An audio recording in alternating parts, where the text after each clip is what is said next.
Behind these walls, inside this Belle Arthur home, a man is recovering from a brutal attack. An attack that fractured his skull, an attack too gruesome to show on camera.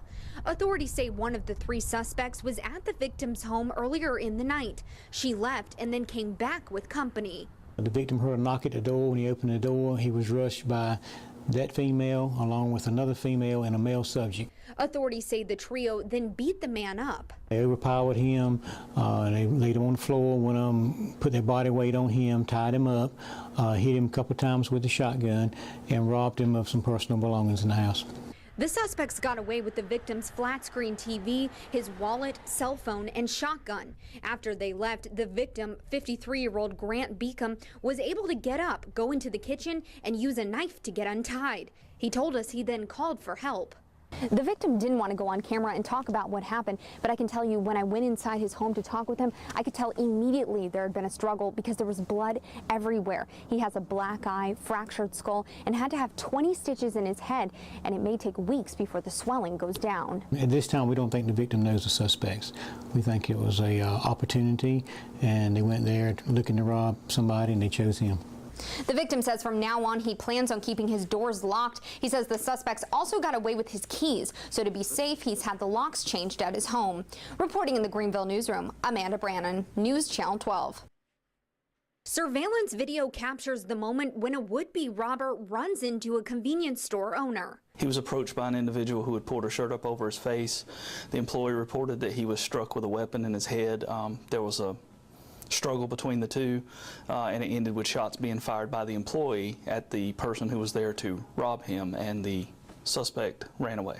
The incident happened late Monday night at Hill's convenience store on Highway 43 just outside Greenville.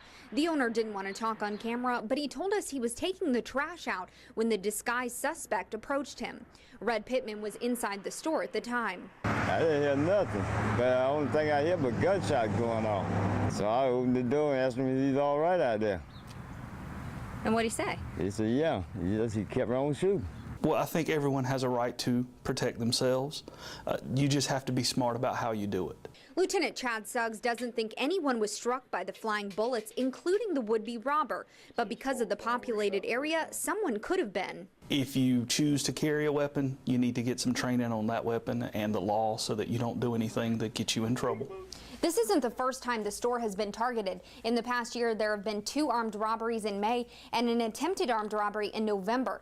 Deputies have arrested someone for the May robberies, but the person responsible for the November attempted armed robbery is still on the run. Reporting in the Greenville newsroom, Amanda Brannon, News Channel 12. Just calls to do business, yeah. That's what James Spade says about the broken window in his family's dress shop. Police say a shootout happened at the corner of Evans and 4th Street right as the bars were closing in uptown Greenville. They say 2 groups of people were involved in a gun battle, but no one was hurt. I was pleasantly surprised that nothing had been touched. It appeared that nothing had been touched inside the store window, so I thought, well, you know, it wasn't, people weren't looting after it happened.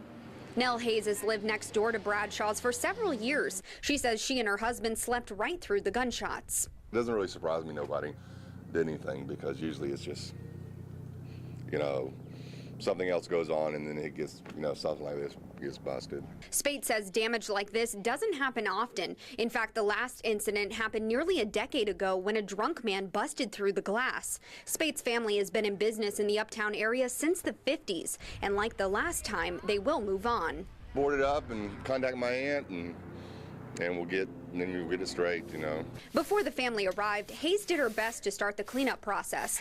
She says the area is normally quiet, and she doesn't want people to get the wrong impression. I just hate that something like this happened to kind of reinforce some people's misconception that uptown Greenville is not safe.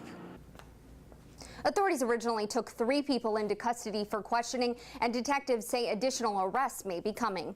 Reporting in the Greenville newsroom, Amanda Brannon, News Channel 12. It's a new year, and Greenville police are already dealing with another shooting. My first expression was like, whoa, this is right next door to me. Authorities say it was around 8:30 Wednesday night when they got the call for a shooting at College View Apartments. Police say 2 men went in through an unlocked door and shot 25-year-old Blake Shackelford. 2 other people inside the apartment at the time were not hurt. Christine Wright lives next door to Shackelford and was sleeping when the gunshots rang out. When I looked out my window, I just saw officers everywhere.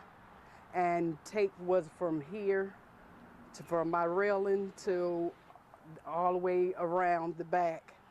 It's just crazy. Shackelford's mother told me on the phone her son was playing on his Xbox in the dark when the suspects came inside. She says after a struggle, her son was shot several times before the intruders left.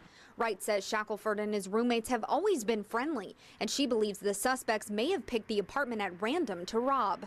They have not, don't have any problem. So with me, what pretty much caught me is it could have happened to me just as well as it could have happened to anybody else. Police haven't released a motive for the shooting, and they're still looking for the men responsible. Shackelford's mom says her son is stable at Vidant. He made it through surgery okay, but he's still not talking a lot, as it hurts for him to speak. We'll stay on top of his condition and bring you the latest when we have it. Reporting in the Greenville newsroom, Amanda Brannon, News Channel 12. Greenville police are seeing an uptick in crime these days. We've seen an increase in armed robberies. We've seen an increase in the robberies that are commonly called home invasions, and also of people on the street. Let's look at the hard numbers. In December 2012, there were 19 armed robberies, which includes home invasions. In December 2013, that number was up to 25, an increase of 6. But Chief Aiden says all of the home invasions have been targeted, and 7 out of 8 were drug-related. You're not at risk when you're sitting in your living room of having armed, gunmen burst through and commit a home invasion robbery. In the same time frame, Aiden says last year's shootings and serious attacks totaled 16. In 2013, it was up to 26. Homicides remained at 1 for both years in December. Aiden says 62% of crimes aren't random. 78% of the random crimes that occurred against individuals happened when the victims were walking alone at night. But Chief Aiden is not sitting back and just looking at statistics. He has a plan. We're fighting it toe-to-toe. We're making a lot of arrests. Aiden says the first step is to make it harder for people to rob convenience stores and fast food restaurants. Instead of finding, a terrified clerk in there, they may find 2 to 3 heavily armed GPD officers that will take immediate action to stop that robbery and make an arrest. So why is this necessary? It's to a point where it is not, it's so common, we need to curb that back. Step 2 involves changing the way the gang unit deals with Greenville's gangs. They're going to get down to our hotspots.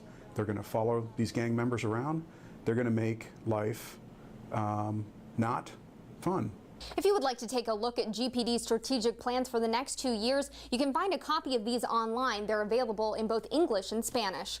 Reporting in the Greenville newsroom, Amanda Brannon, News Channel 12.